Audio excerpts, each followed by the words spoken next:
Bismillahirrahmanirrahim. Assalamu alaikum. I welcome you to the 20th lecture of the course Management, Organizational Policies and Practices. Let's have a quick recap on lecture 19 and then we move to the contents of the 20th lecture. We discussed the different labor union arrangements and the collective bargaining agreements between the labor unions and the management in our 19th lecture. So that was the topic of our 19th lecture, wherein discussed why the workers they form unions.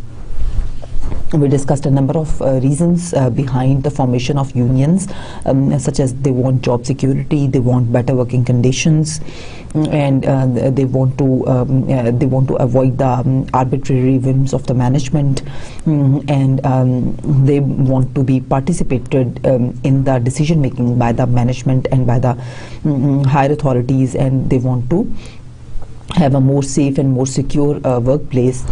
So there are a number of reasons why workers form unions. They also form unions because sometimes unions arrange the training activities and other such activities which can be helpful for the employability of the workers, and in order to reap the benefits of such union trainings arranged by the unions and the activities arranged by the unions, they take part in the union formation. And sometimes workers they join unions only because of the peer pressure that their peers they are joining the unions, so they should also join the unions. So there are a number of reasons behind the workers joining these unions and behind the formation of these unions. Then we had a detailed discussion on the collective bargaining process. We started off with what collective bargaining is, and then we discussed the different parties which are involved in this process. We discussed that the management is represented by the management representatives, or the employer is represented by the management representative, and we have the shop steward, or we have the union representative who represents the employees in the organization. And these two parties they come together over the negotiating table, and then they make the collective bargaining over a number of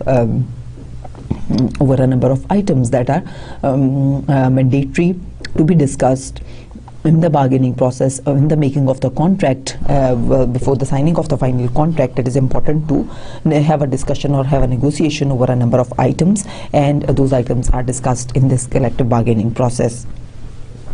We had a discussion of what is the good faith bargaining and what are the different violations of good faith bargaining, when we can term that the practices that are being adopted, or the acts or actions of the management representative or the employee representative are not good faith. We discussed a number of different possibilities, such as the dilatory tactics which are used by the employer, in which the meetings are not held within reasonable time intervals, or adequate concessions are not given by one or the other party, or inadequate proposals are floated, right, where the demands are unreasonable from the parties, from one party or the other party, right, and unfair labor practices are used, so the employer bypassing the representative, and so on. So there were a number of options that we had discussed which violate the good faith bargaining process. Then we had a discussion with the help of the example that how the bargaining is not good faith. We discussed various conditions for good faith bargaining. Then we had a discussion on the parties in the negotiations and the different steps in this negotiation process. What are the different stages in the negotiation process, and or the bargaining process, and how the bargaining process actually takes place, and how it starts off with the proposals prepared by both the parties, and then they make their counter proposals, and then they have a discussions, and then they refer to the subcommittees, and they have the discussion of these counter proposals with the subcommittees, and they come up with the the other recommendations, other alternatives, other possible solutions. Then they meet again, and then they finalize the contract. Then we also had a discussion on the bargaining items, and I showed you a table wherein we had the mandatory bargaining items, where we had the voluntary and the permissible bargaining items, and wherein we had the illegal bargaining items. And we discussed that the illegal items, they just cannot be bargained. They're not allowed to be bargained by both parties or by any of the party, and the mandatory items, they must be bargained by both the parties, and the sign should be contract should be signed accordingly. And the voluntary items, they can be discussed by the parties upon their mutual consent. None of the parties can force the other party to enter into such contract, but they can be, if they both agree, then they can enter into such negotiations over the voluntary items, and then they can sign a contract upon the voluntary items. But otherwise, it's not a requirement that they enter into a contract over the voluntary items. We had a discussion on the impasses and the strikes, that how the impasse takes place when the negotiations are not successful between the two parties, and they're not able to due to a number of reasons, such as there are inadequate concessions by one of the parties, or one party is totally inflexible, and or the other party is inflexible, and you're totally rigid on your stance or on your proposal. You're not ready to listen to the views of the other party, and you're not giving them adequate hearing.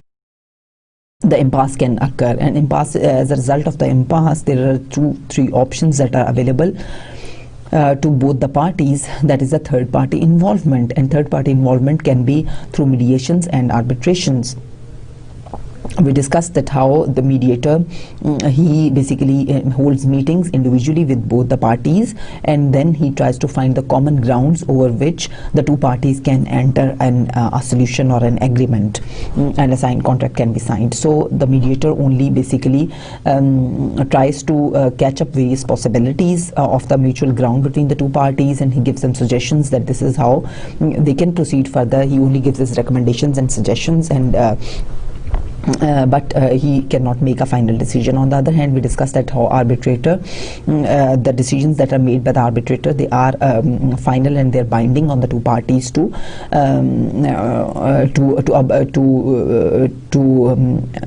follow that decision. So they can dictate the settlement terms. The arbitrators, they have this authority that they can dictate the settlement terms. So that we know that when an impasse situation, it has gone to the arbitrator, then there will be a final solution to it. But in the case of the mediation, we still don't know that even after the mediations, the parties, they are unable to achieve they are unable to come up at an agreement. So we discussed the grievances and the grievance holding procedure, that what procedure should be followed to hold the grievances, why the different grievances arise in the first place, right, and what procedure should be followed to hold those grievances. We also discussed a number of do's and don'ts while handling these grievances. We also discussed the labor laws in Pakistan. We discussed a number of labor laws in Pakistan. We also discussed them in the light of the Constitution of Pakistan of 1973, and we also discussed the National Labour Policy of Pakistan. And we had a discussion on what the Labour Department of Pakistan says about the labour relations and collective bargaining, about the rights of the labour union, about the right of or the freedom of association of the members to join the unions, when the unions can be formed in an organisation, what are the requirements for the formation of union, how it needs to be registered, and what are the fair labour practices and unfair labour practices when it comes to the union members and when it comes to the employer. So we had a discussion on a number of these different areas under the Pakistani law. So this was it for our 19th lecture on the labor relations and collective bargaining, and today we are going to discuss employee safety and health. This constitutes the lecture 20. What you can expect from this lecture is we'll be discussing the importance of safety, why safety is important. We'll be discussing the occupational safety laws in Pakistan. We'll be discussing the responsibilities and rights of employers and employees. We'll be discussing the top management's role in safety. We'll be discussing what causes the different accidents at workplace, or what makes the workplace more unsafe. So there can be a number of different factors that can make the workplace unsafe, such as the unsafe conditions and the other work-related factors, right? And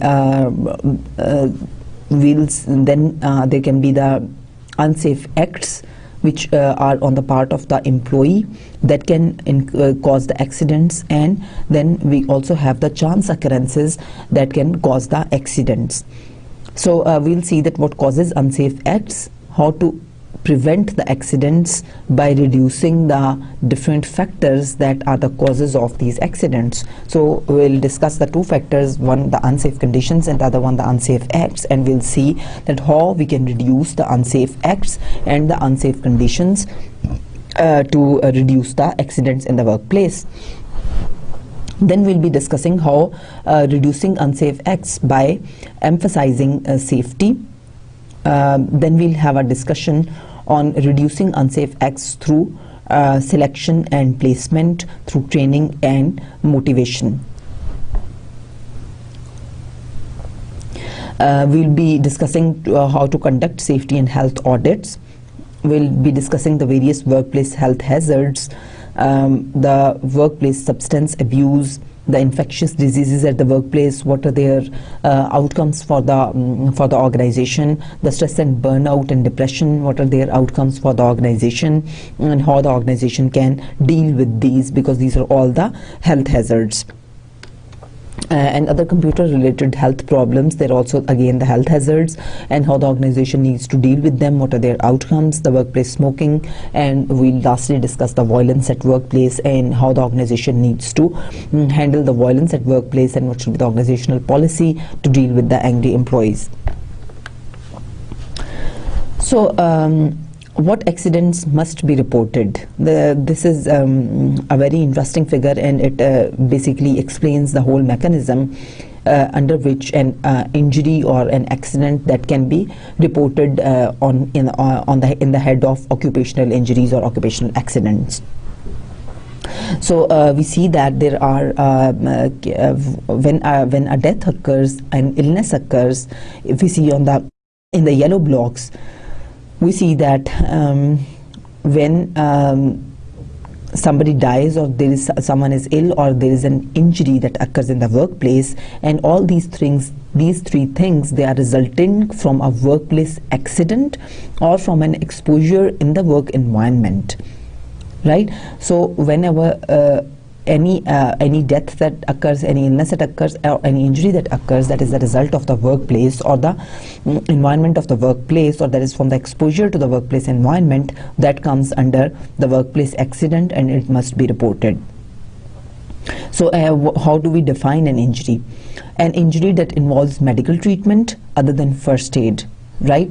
An injury that involves any injury that involves only first aid, that may not be reported, or that won't fall under occupational injuries, right? Then the loss of consciousness, if employee gets faint, then that should be reported.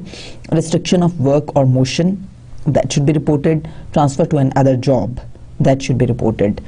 And if none of these happens, right, and the injury constitutes any injury which is not amongst one of these, then that need not be reported. Such as I told you, if the employee only, it's a minor injury and the employee only needs first aid, then that does not need to be reported.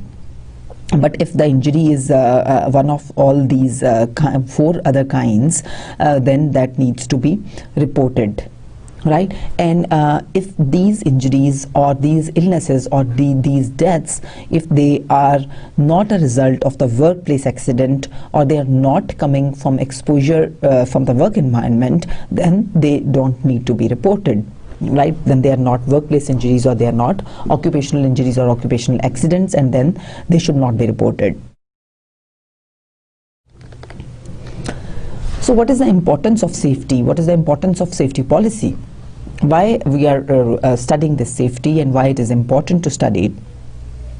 If we talk about Pakistan, the Pakistani Federal Bureau of Statistics reports that the percentage of occupational accidents and injuries sustained during the 2010-11 fiscal year was around 3.5% of the total labor force, whereas the percentage in rural areas is 70%, while in urban areas is 30%. Right, so it is so this statistic shows that almost 3.5% accidents of the workplace they are basically coming from the occupational accidents and injuries, which is a big number, which is a big ratio, right? And if we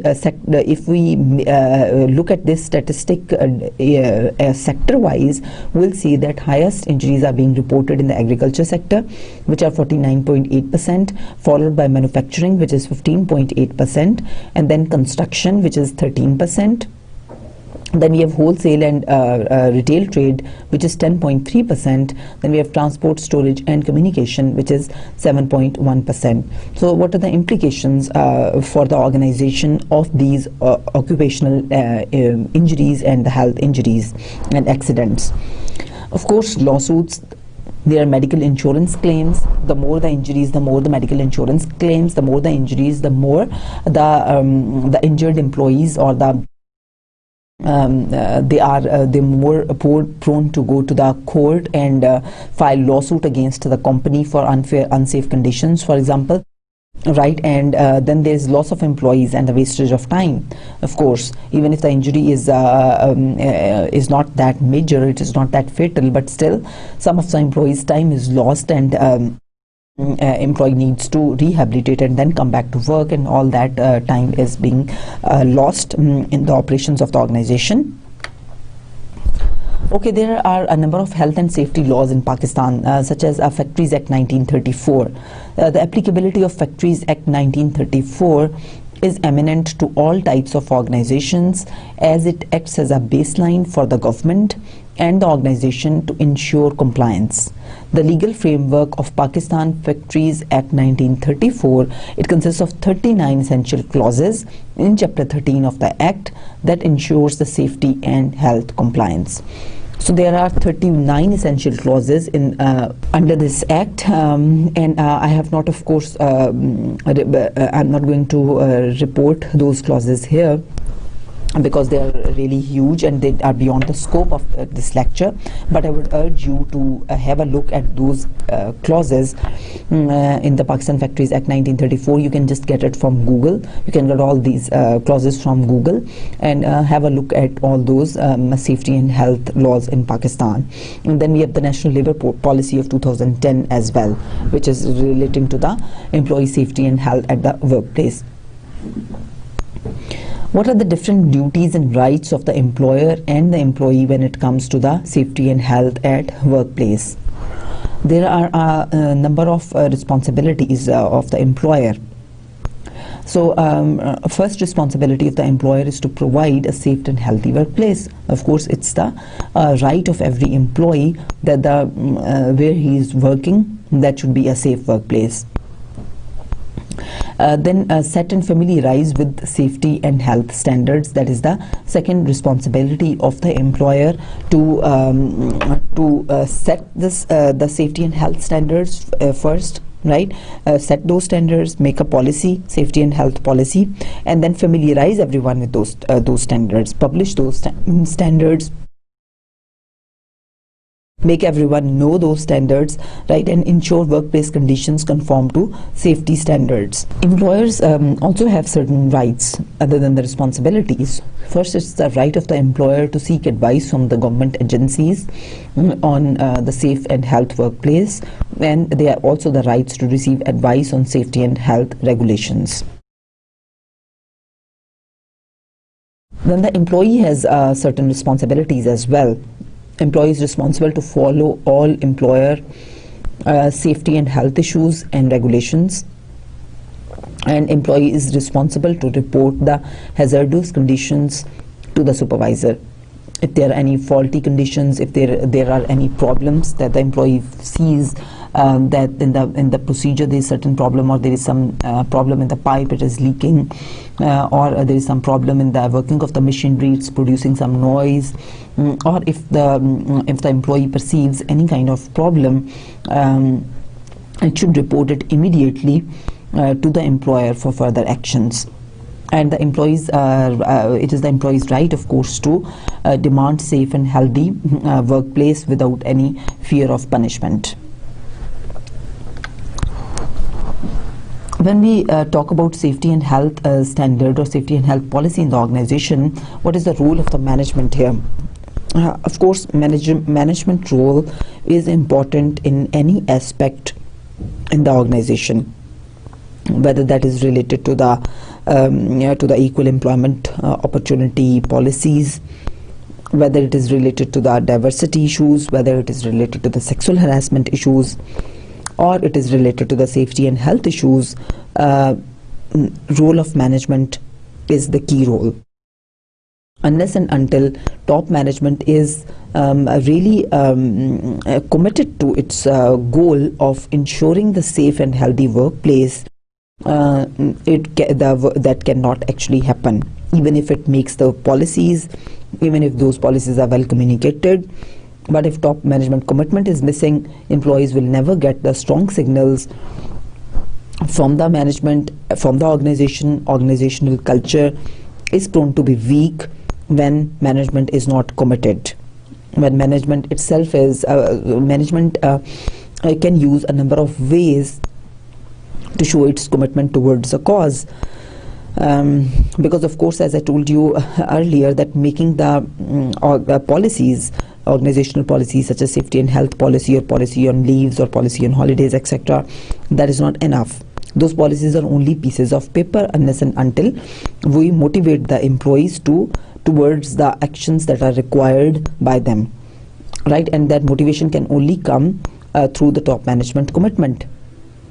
Policy will never be implemented unless and until the top management commitment is there, right? And top management can show its commitment with actually doing what has been stipulated in the policy itself, right? By following those policies and those guidelines themselves. Top management can also inculcate that commitment in its employees through ways of symbols, through ways of signals, through ways of different signs, through ways of different stories. It can use all those different ways to inculcate their commitment towards the achievement of certain goals and certain policies to the employees. So safety starts with the management commitment, and management needs to be personally involved in safety activities. And personal involvement means that, one, they follow the safety activities and they follow the safety standards themselves, and secondly, they also make the visits to the different sites and the different plants of the organization or the manufacturing concern or whatever it is. They make the visits regularly, and they personally make the visits to show their commitment towards the safety goals and the safety measures, and in order to ensure whether the employees are conforming to the safety policy or not, they need to make the constant and the regular plant visits.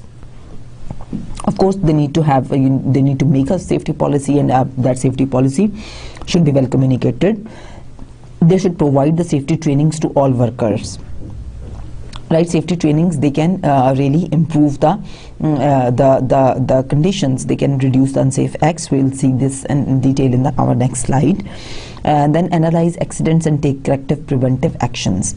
Right, if any accidents have occurred, they need to analyze them, the source of that accident, why that occurred, and of course take corrective and preventive actions, so that one, correct that accident, and second, take those measures that such accidents do not happen again.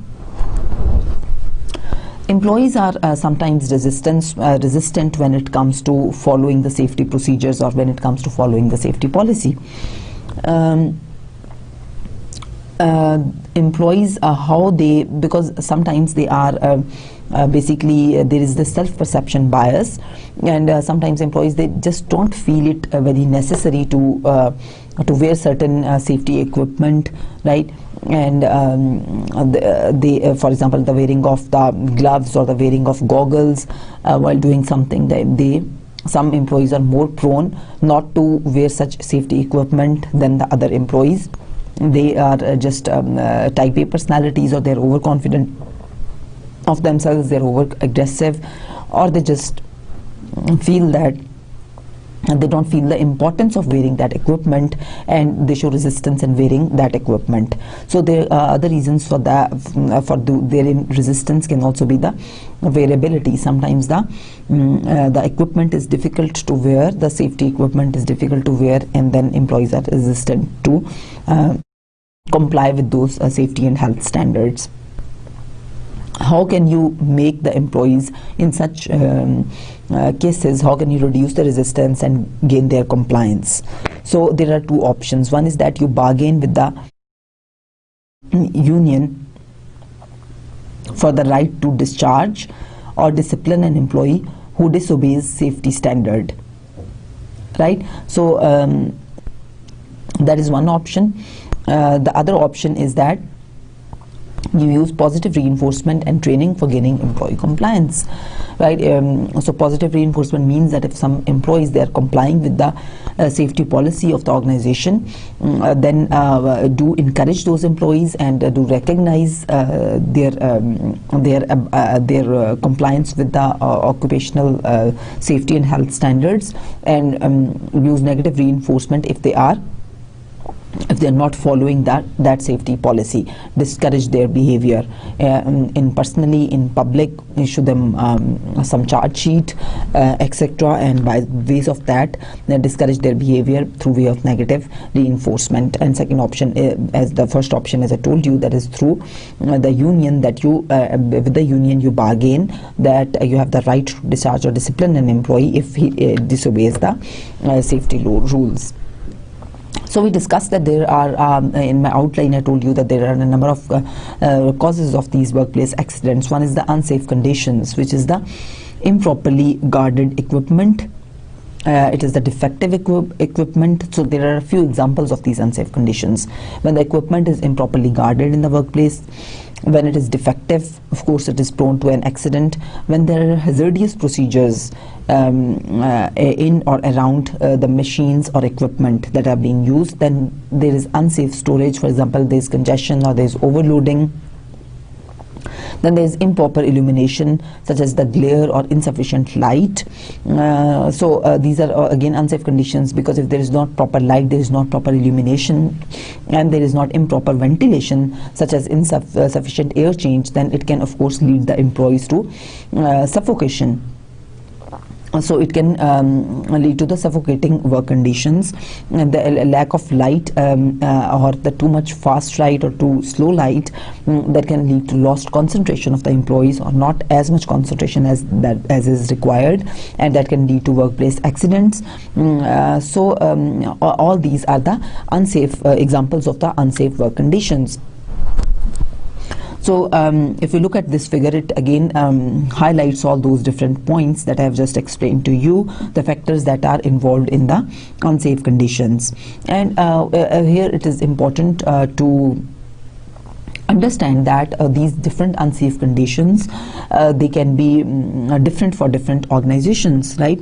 For example, if we talk about a manufacturing concern, therein this improper defective equipment and improperly guarded equipment and hazardous procedures, handling of machinery, that can be important, right? And the lighting, of course, as well, and the ventilation as well. So these factors all seem to be important when we talk about the manufacturing concern, or when we talk about a plant where the operations are taking place and where the manufacturing is taking place, right? But what do you think about a university setting for the university employees, or for the university as a workplace? What can be the improperly guarded equipment? What can be the defective equipment? These are not as much bigger causes of accidents or as much workplace hazards in a university environment as they are in a manufacturing concern. So for a university where the people are sitting in their offices and only doing the paperwork and the manual work, or who are working electronically, there are none of these hazards. They don't have to deal with hazardous machinery. They don't have to deal with the very high or very low temperatures. They don't have to deal with the slippery floors and spillovers, inflammatory machinery or inflammable material. They are not dealing with that kind of hazardous conditions, right? So for them, the only challenges can be, for example, if there is wiring is not proper, right, and or the light issues that can be there, or the ventilation issues can be there. But if there is the space, the distance and the height of the computer is not adjustable, or it is more or less than your posture, or the way you are sitting, your seat is not comfortable.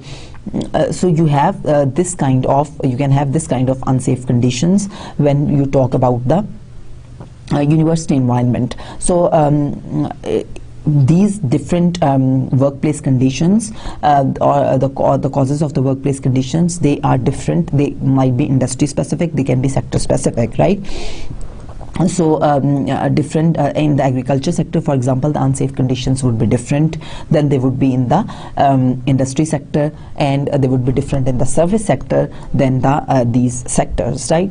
So we need to understand that these are context specific.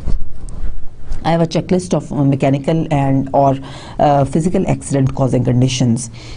So there is general housekeeping. I'll just read 2 or 3 for you as examples, and then I go on, and then you can have a look at all this list in detail. If you look at under the head of general housekeeping, there is adequate and wide aisles, no materials protruding into aisles, parts and tools stored safely after use, not left in hazardous positions that could cause them to fall, even and solid flooring, no defective floors or ramps that could cause falling or tripping accidents. Then there is material handling equipment and conveyances. Then there are ladders, scaffold, benches, stairways, etc. So how can you prevent these accidents? Of course, by reducing the unsafe conditions.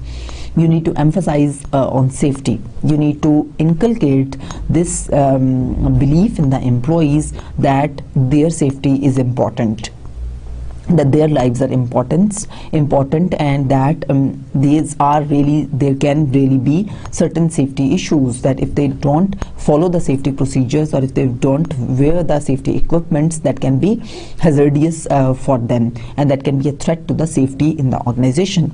So you need to emphasize the safety. You need to select safety minded employees, right?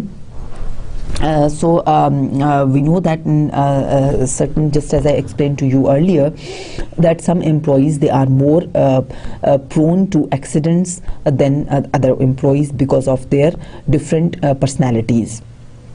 Such as if we see the type A personalities are those individuals, as I explained to you in I think my motivation lecture, that type A personalities are those individuals who are really outcome oriented, and they want to gain as much as they can in less and less time, right? So they really are, they have strict deadlines, and they follow those deadlines. They believe more in quantity than in quality, and they believe more in numbers, right? So this kind of people, they are really aggressive in nature. Basically, they can show more violent and aggressive behaviors, and these personalities can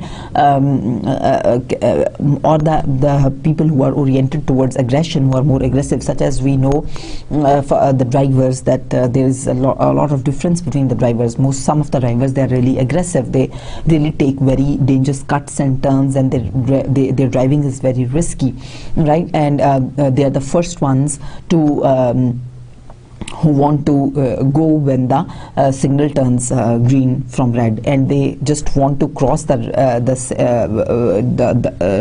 just want to cross when the signal is turning almost turned red.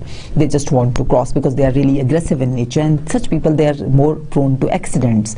So in certain occupations, we need to see that what can be the different hazards in those occupations, and and how those hazards they can be tested for in the personalities of the individuals, right? So for the aggressive nature, aggressive behavior of these drivers in the when it comes to hiring the driver, a driver that is that can be very dangerous, that can be very risky, right? Not only for their own lives but also for the lives of others. Therefore, this trait of aggressiveness that can be very important indicator when you are going to design your selection for a driver, right? And similarly, certain other traits they might be more important for certain other occupations, right? So the personality traits, you need to design your tests in a way that you can screen out the people who are whose personality matches with the requirements of your job. Then you can provide the safety trainings to the workers, right? Train them, give them formal trainings on how safety is important, why it is important, and how they can follow the safety measures. You can use posters, you can use incentive programs, you can use positive reinforcement to motivate the employees, right? I talked a bit about the positive reinforcement earlier, but we can also have the incentive programs in the form of the bonuses that you can give to the employees to encourage the use of the safety procedures. And you can use posters at different places, different symbols and different posters to show that the employees should adopt the safety procedures, right? Then you can also use this behavior-based safety.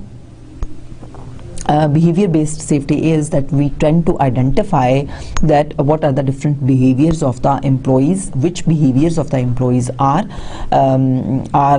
potentially more prone to accidents or which are not safe behaviors, and we try to change those behaviors of the employees. That is the behavior-based safety. Then you use employee participation. Employee participation can really help the organization. Because when we know that the benefits of participation, so benefits of participation again they are in every area, right?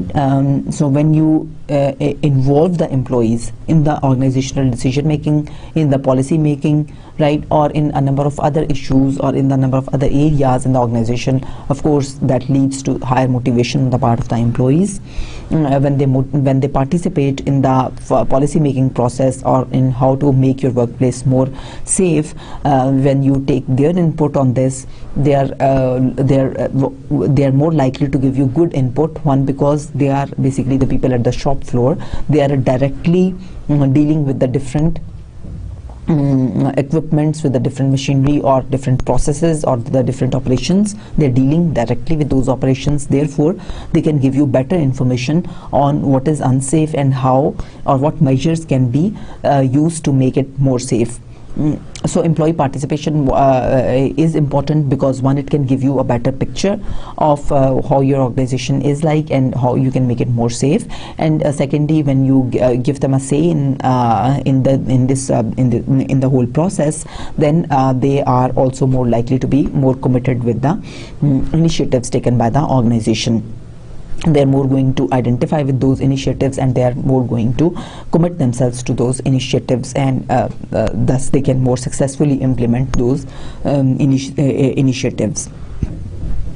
Then of course you need to conduct safety and health audits and inspections.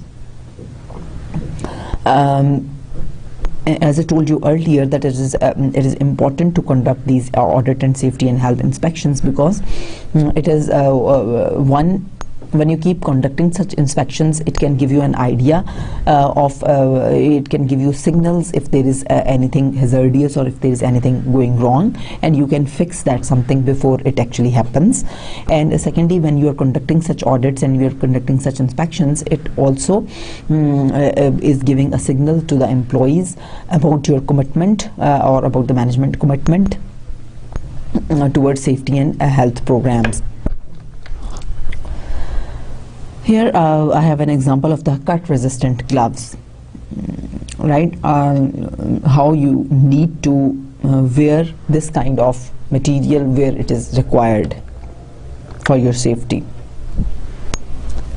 This figure depicts the employee safety responsibility checklist, where you see there are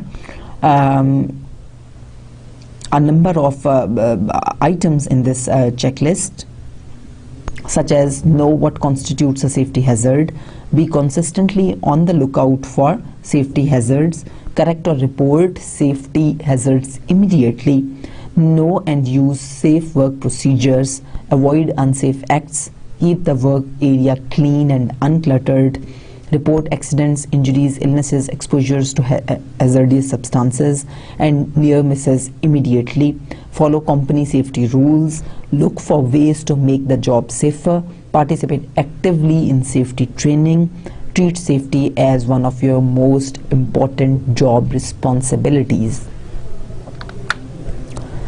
Okay, so the second important factor which contributes to these workplace accidents is the unsafe acts. Unsafe acts, unsafe conditions, first we discussed a number of unsafe conditions, and we understand by now that unsafe conditions are basically coming from the employer, right? And unsafe acts are coming on the part of the employees. Employees are playing unsafe. So such as an employee's act to smoke near inflammable material, right? And imagine that what kind of accidents it can cause, and how huge and how massive that accident can be. Then processing at unsafe speed, such as too fast or too slow, tampering machinery and equipment, using unsafe procedures, bypassing safety instructions. So you're bypassing safety instructions and then you are using the unsafe procedures, or you're tampering machinery or equipment, or you're processing at too fast or too slow speeds, or you're throwing materials such as supplies and chemical, etc. You're abusing, quarreling, fighting, teasing other employees, etc. So these are all different types of unsafe acts, or different categories of unsafe acts. How you can reduce the unsafe conditions. Other than these two, we have a third factor as well that can cause workplace accidents, and that can be termed as the chance occurrences, right? Chance occurrences are when something happens or some accident occurs in the workplace which is beyond the control of the management, right? For example, an earthquake comes and it massively destroys everything at the workplace, right? And that is beyond the control of the management. Or if you're sitting in your office and working in your office, and somebody throws a stone at the window of your office and breaks the window, and the glass of the window, it falls on you, injuring you, and also putting scratches on your table and on your desktop. So who is responsible for this?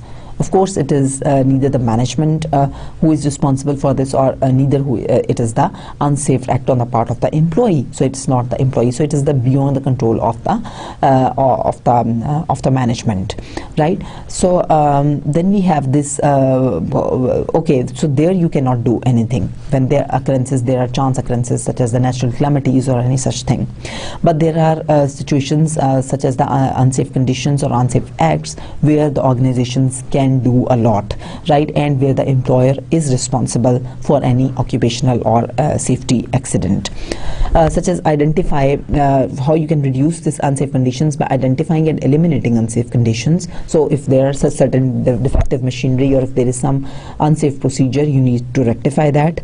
You use administrative means such as job rotation. Don't keep one employee or a few employees exposed to some hazardous conditions or some hazardous material or some difficult material or difficult process.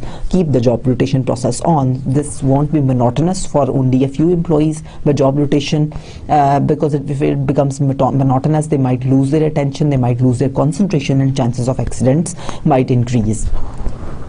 Use personal protective equipment as well. Then how you can reduce the unsafe acts? That is through emphasizing top commitment management.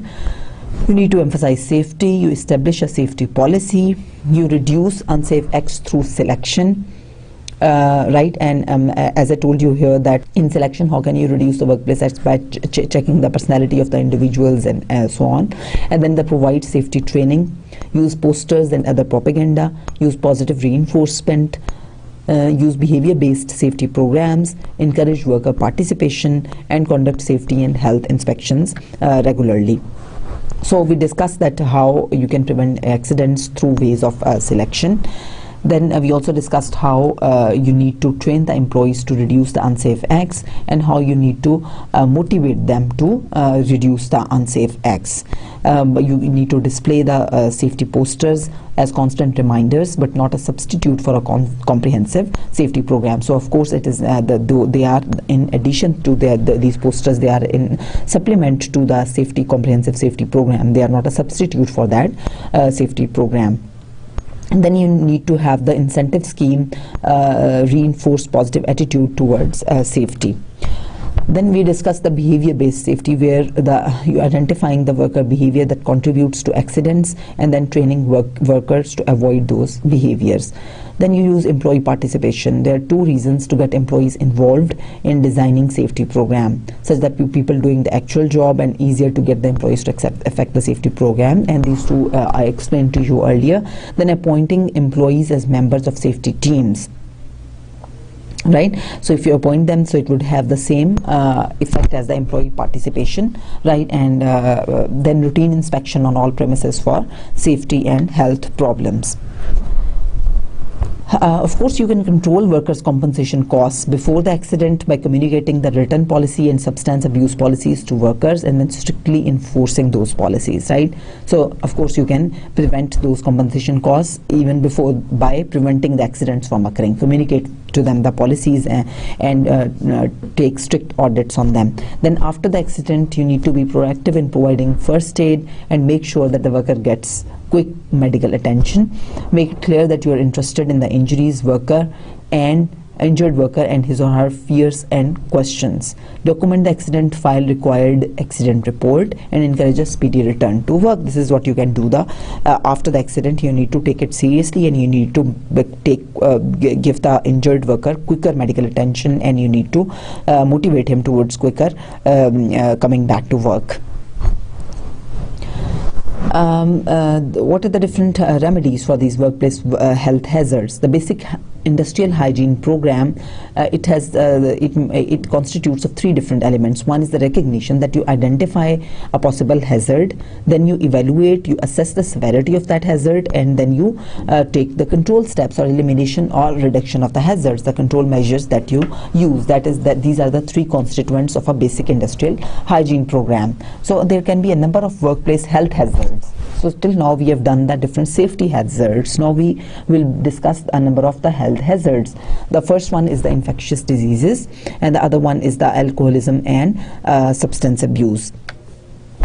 Infectious diseases, of course, we know that, such as the spread of the SARS epidemic, or there can be a number of other infectious diseases that spread in the workplace, and that can really be to the disadvantage for the other employees in the organization, and the organization needs to have a policy on the infectious diseases, that if an employee has caught an infectious disease, he needs to stay back home for a few days until he has completely recovered, and then he should come back to office, so that is not spread to the other employees in the organization, right? And there is then there are certain chemicals and other hazardous material towards which you have the exposure, such as the excessive noise and the vibrations. They can affect your health. They can they can even bring you under stress, right? You cannot concentrate, and it can these can be these chemicals and other hazardous materials. They can be that can be harmful to your eyes, and of course you have greater exposure to, for example, in certain jobs you have greater exposure to ultraviolet rays and other chemicals. Then the temperature extremes, such as too hot and too cold temperatures, and the slippery floors and blocked passageways. They are the different workplace exposure hazards. How you can deal with the drug abuse and alcoholism. Some employees, they do drink. What are its consequences for the organization? Of course, it has a number of consequences for the organization in terms of the job, the loss in the job performance of the employee who drinks at the workplace, right? He of course, his productivity will reduce, his absenteeism tends to reduce, and his turnover also tends to increase, and his overall performance is going to decline, and his overall health and his overall concentration is going to decline. And similarly, the drug abuse that can also have similar consequences for the individual and for the organization on the whole. So for the alcohol, of course, there are no such tests which can through which you can check whether the employee drinks or not. But for the drug abuse, there are a number of tests that can be employed by the organization to check if the employee is using certain kind of drugs. If an employee appears to be under the influence of drugs or alcohol, ask how the employee feels and look for signs of impairment such as slurred speech. So this is how you can recognize whether the employee is using the alcohol or certain other forms of drug. Then if you have the idea that he is, then send the employee judged unfit for duty home. Make a written record of your observation and follow up each accident. Inform the workers of the number of warnings the company will tolerate before requiring termination. So you give a few warnings to the employee and then terminate such workers, because they can be really difficult for the organization to handle, and they can be very costly for the organization to handle. Then refer troubled employees to the company's employee assistance program. There are a number of drug tests that you can hold to look for the employees who are using the drugs. So first, of course, and most recommended is the pre-employment test, that at the time of the selection you test the employees for any drug use, right? Then there are the random tests that can occur in the workplace during the different hours. And then there are the post-accident tests, and there are reasonable suspicion and return to duty testing. Then of course, job stress is another workplace hazard, and it again has a number of consequences in terms of the reduced concentration of the workers, and reduced job performance, and reduced productivity, and more dissatisfaction with the job, with the supervisor, with the co-worker, and with the overall workplace, and a number of such other related outcomes for the organization and the individual. And of course, we know that the job stress, it can both be personal and it can be organizational. So stress can be personal when there are when it's coming from your personal life, right? Or when you're unable to maintain the work-life balance, or when, for example, your spouse is posted at some other place, and you are posted in another city or in another country, and you are stressed, right? Or you don't have very good relationships, there's some problem with that, or any area, any personal reason that can cause the stress. What you can do is that there are a number of different things that you can do to reduce this stress which is coming from the personal reasons. Build rewarding, pleasant and cooperative relationships. Don't bite off more than you can chew. Build an effective and supportive relationship with your boss. Negotiate with your boss for realistic deadlines or projects. Learn as much as you can about upcoming events and get as much lead time as you can to prepare for them. Find time every day for detachment and relaxation. Take a walk to keep your body refreshed and alert. Find ways to reduce unnecessary noise. Reduce trivia in your job. Delegate routine work. Limit interruptions. Don't put off dealing with distasteful problems. Make a worry list that includes solutions for each problem. So discuss with your boss. That is the punchline, right? Discuss with your boss if you have whatever the problems you have, if you want to reduce your deadlines, if you want to if you have some other alternative ways or other alternative solutions, just come up with a discussion with your boss and seek his advice and seek his help on that. And then other than that, try to reduce unnecessary exposure to the noise or anything that is adding to your stress. You can even take a few days off from your work and sit back and try to relax, right? Or you can do some meditation, or there are a number of other things that I just read out for you. Then from the organizational factors, when the job stress is coming, right, from the pressures from your supervisor or from your organization towards meeting deadlines, towards achieving the targets, achieving the sales, and the number of other areas such as the bad relationships with your supervisor, that can be a job stress factor for you even, right? Or your work conditions or your work assignment or job assignment is such that it is very stressful for you. So again, you can reduce this stress which is coming from the organizational factors by providing supportive supervisors. Ensure fair treatment for all employees, right? Reduce personal conflicts on the job, right? So reduce those conflicts which are arriving from interpersonal relationships, and treat the employees fairly.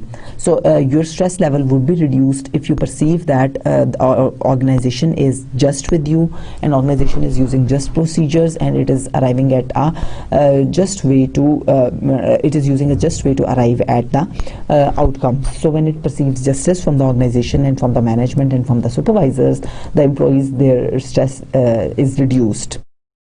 So build healthy relationships with your supervisors and treat the employees fairly on the job, and reduce the personal conflicts. The conflicts, if they are task related conflicts, they are not that stressful for the employees, but if the conflicts are in relational or they're interpersonal relationship oriented, then such conflicts they are more stressful.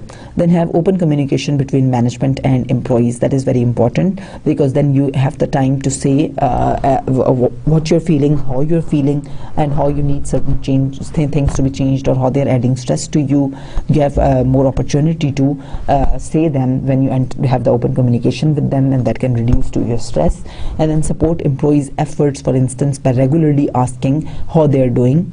Ensure effective job person fit, such as since a mistake can trigger stress. So give employees more control over their jobs. The more control they have over their jobs, the more chances are that they will be less stressed. Provide employee assistance programs during including the professional counseling. And then the burnout. Burnout is again a condition wherein there is the total depletion of the physical and mental resources caused by excessive striving to reach an unrealistic work-related goal. So this is an extreme form of stress, but it is what's happening is that this is more related to the organizational factors, that you have certain work-related goals which were really unrealistic, and you have all your resources, physical and mental, they both have depleted, and then you are into the burnout. So again, the consequences of burnout are similar as we discussed the consequences for job stress. But here this is the extreme form of job stress, the burnout, right? And the consequences are also more severe. So recovering from burnout is that there are different steps. Again, break the usual patterns to achieve a more well-rounded life.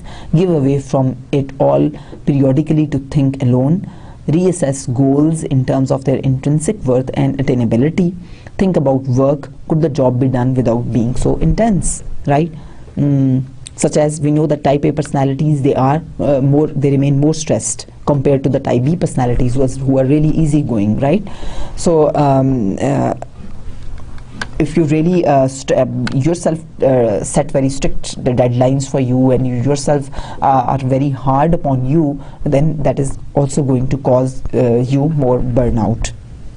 Then we discussed that there are other computer related health problems, such as which can cause the problems in the eyes, on your eyesight. There can be burning in your eye, there can be itching in your eye, and there can be other number of problems such as the backaches can start, or there can be other stuffiness and for sitting long hours in front of the computer. And you can avoid also those problems by maintaining maintaining a safe distance from the computer, and having good sitting postures, having good chair, comfortable chair, maintaining appropriate height between of your sitting and the computer table, and the steps like that. Then you not need to continuously work for hours and hours in front of computer, but take breaks of short intervals. Between short intervals, take small breaks, such as after every 40-50 minutes you need to get up from your chair and take a round, make photocopies, or do other work, have a cup of coffee, only just relax for 5-10 minutes and then again get back to work. So you can also avoid a number of other health related problems which are related to your backaches, which are related to your stuffiness, or which are related to your eye burns, etc., that can be easily coped with by using this kind of small tips. Then the workplace smoking, of course, it's again another health hazard, wherein the active smokers, they not only harm themselves but they also harm the passive smokers. There's certain organizations, they have this smoking policy, that there no smoke policy. Some of the organizations, they have the smoke rooms wherein you can smoke, and in some organizations they don't have the smoke rooms. You need to go outside in the public place to to smoke, but you cannot smoke within the premises of the organization. Violence at workplace, what do we term as violent? It is the overly defensive, obsessive and paranoid employee, overly confrontational or antisocial behavior, sexually aggressive behavior, isolationist, insubordinate behavior, and tendency to overreact. So these are all the violent workplace behaviors. There are a number of steps that you can use to reduce this violence at workplace, such as institute heightened security measures, improve employee screening. Again, you look for the employees who are more aggressive and who are more prone to violence and screen them out. Provide the workplace training on violence. Provide organizational justice. Of course, if the employees, they perceive justice, then they will be less violent, they will be less angry with the organization.